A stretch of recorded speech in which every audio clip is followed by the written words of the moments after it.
We all know there's bias. For the record, you have some too. There's recency bias. There's confirmation bias. In the media, we have what I would call chaos bias. The more chaos you have, we jump to it because we know you'll jump to it. That's how it works on YouTube and TikTok. People find chaos. And I think sometimes it steers us in the media, myself included, toward chaos bias. Buffalo Bills have had a bad 48 hours. Everybody's piling on.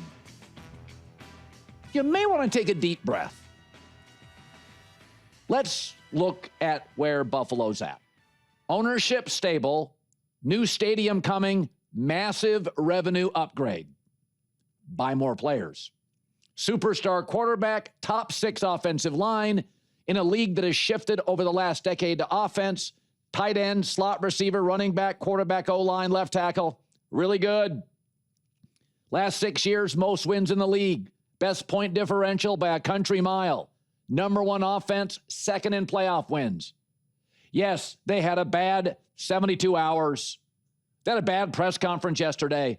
The Sean McDermott firing and press release could have been better. But they've been excellent for 6-7 years. Excellent. Can this also be noted? Winning Super Bowls is hard. Sean McVay, the best coach arguably in the league, has won and should probably thank Aaron Donald and 1 sack late on Joe Burrow for that. Jim Harbaugh, none. Kyle Shanahan, none. Sean Payton, 1. And if the Colts recover that onside kick, he's maybe looking at 0. Okay, the Buffalo Bills are a controversial catch, no catch call from beating the excellent Jags and the excellent Broncos on the road. Okay? Bill Belichick, 5 of his 6 Super Bowls decided by a possession, 3 by a field goal. Rory McIlroy, best golfer in Europe for 15 years. He went 11 years without winning a major. He was often PGA Player of the Year multiple times in a year he didn't win a major. And in golf, you get 4 chances a year to win a major.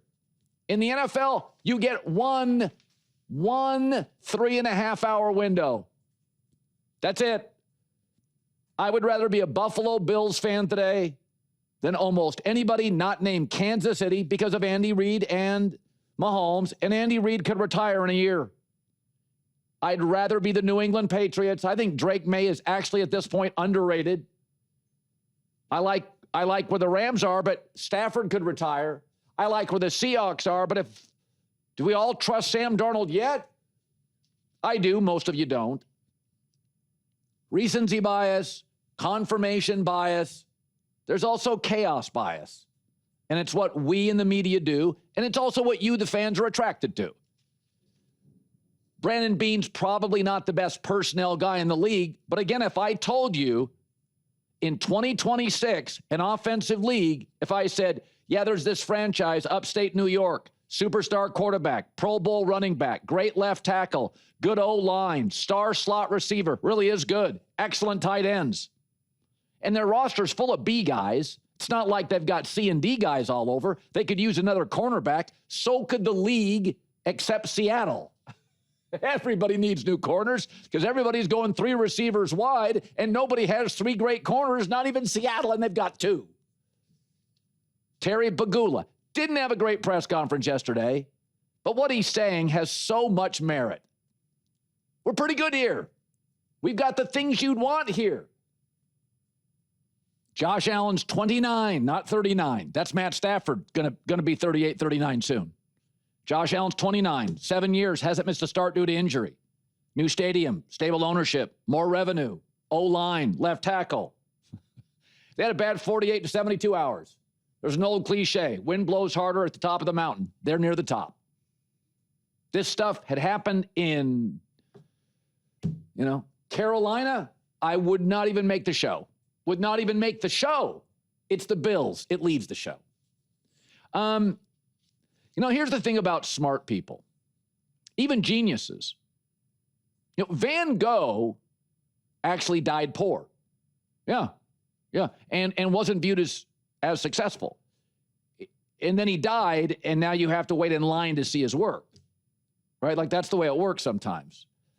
Because visionaries and people who see things before I see them or you see them, we don't give them credit in the time. And we also, not only do we not give them credit, we forget the risk they took to do it.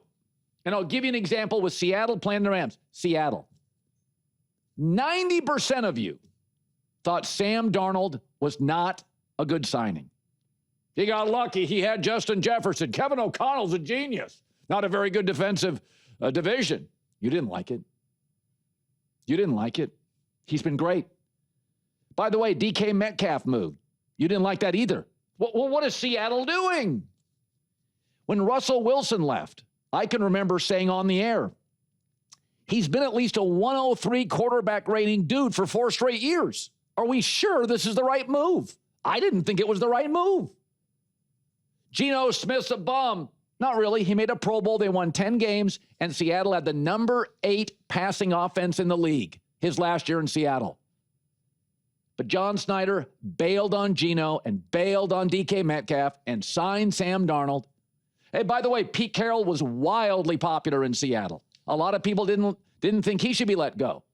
And then you watch him with the Raiders, and you're like, yeah, John Snyder, the GM of Seattle, got that right too. When DeMarcus Lawrence signed, 33-year-old defensive end, they brought out the checkbook. How many of you were like, perfect, that's what we need, a 33-year-old defensive end who I forgot about in Dallas? He had more pressures this year than Nick Bonito in Denver.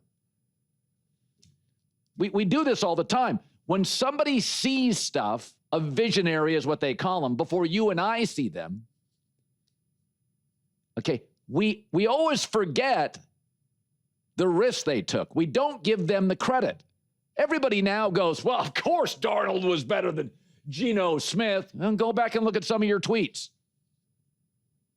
The DK Metcalf move. You didn't like it? Crazy.